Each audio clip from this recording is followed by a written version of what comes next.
Hello everybody, today we're going to take a look at the iPhone 5. So this is just a quick look and feel to see what the phone looks like. So this phone has recently been released, and as you might know, this phone was available for pre-order from Apple a week before it was available in the stores. And during the first few days of that pre-order period, Apple clocked up some 2 million orders of the phone, which is quite impressive, shows a strong demand for the phone. And I'm guessing that a lot of people who had the iPhone 4 skipped the iPhone 4S and were waiting for the iPhone 5. So let's take a look at the iPhone 5, which we have here right next to an iPhone 4, just for comparison. And the most obvious difference must be the display of the phone. So the width is the same on both, and the pixel density is the same. Both are Retina displays. The difference is that the iPhone 5 has a longer display, so you get another row of icons onto it. And that gives you a 4-inch display, versus all the other iPhones had 3.5-inch displays. Something I was looking for in the iPhone 5 was better color saturation. I really wasn't very happy with the iPhone 4. It was great when it came out a few years ago, but compared to some of the new Samsung, Nokia and so on telephones, I think the screen on the iPhone 4 was just starting to look just a little bit tired and old. It didn't have the same vibrance. The iPhone 5, they claim to have 44% more color saturation to give you more vibrant colors, true blacks and so on, give the screen just a bit more pop.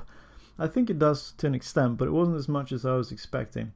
But it does look really nice. The casing on the iPhone 5 is made out of aluminium, or aluminum if you're American, and they've done away with the glass back which we had on the iPhone 4.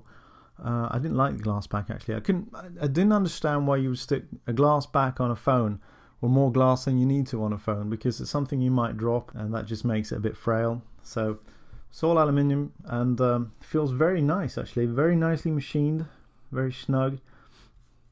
Very precise. So yeah, quite impressed with what they've built, and it actually feels just a little bit too light for what it is. If we look at the phone, then some differences. The buttons on the side here, we've got the volume buttons and the mute switch. They're about the same, but I think on the iPhone 5 they feel more solid, probably been re-engineered. On the top, the headphone plug is gone on the iPhone 5, and they've actually put it on the bottom of the phone. I'm guessing the reason they put it there is if you're walking with the phone, it makes more sense to have the headphone plug at the bottom of the phone than at the top of the phone, because if you're walking along and maybe texting or something, then you don't want a big wire sticking up the top. It's probably more convenient for it to come out the bottom. If you look underneath it, next to the headphone jack, you've got the lightning connector, and you really have to see this to appreciate how small it is. And so it's really teeny actually. It's not even half of my fingernail. And I know they did this for space savings reasons. They really couldn't fit that big plug on there anymore.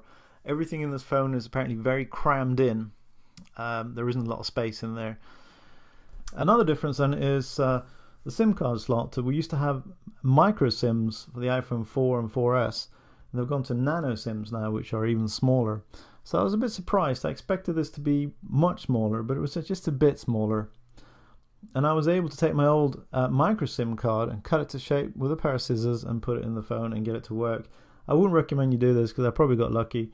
It's probably better if you go to a phone shop and they use a proper cutter to do it. But so far this phone seems to work just fine. The camera on the back is the same camera as on the iPhone 4S. The glass is a little bit different. I think they're using mineral glass this time around. Also, the faster processor inside the phone means that the phone has better low light capabilities when it comes to taking pictures. You also get a panorama app with the phone that allows you to sweep with the camera and capture scenes and create your own panoramas, which is quite a nice little thing. For the guts of the phone, it has an A6 processor, which is a quad-core processor, and I'm pretty sure that's the first quad-core processor that we've ever seen on any of Apple's telephones. Also, we have better connectivity. The problem we have with the iPad, the new iPad that came out in 2012, was that it had 4G, but it didn't work in Europe, so it wasn't much use for us over here.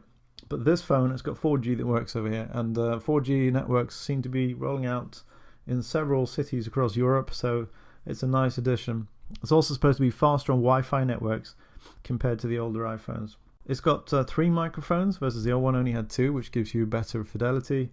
And with the phone you get some better headphones. Finally, the old headphones that we used to get were pretty bad.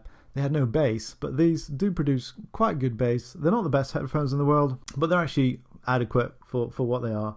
So when I read the spec sheet for this phone, I wasn't really very impressed.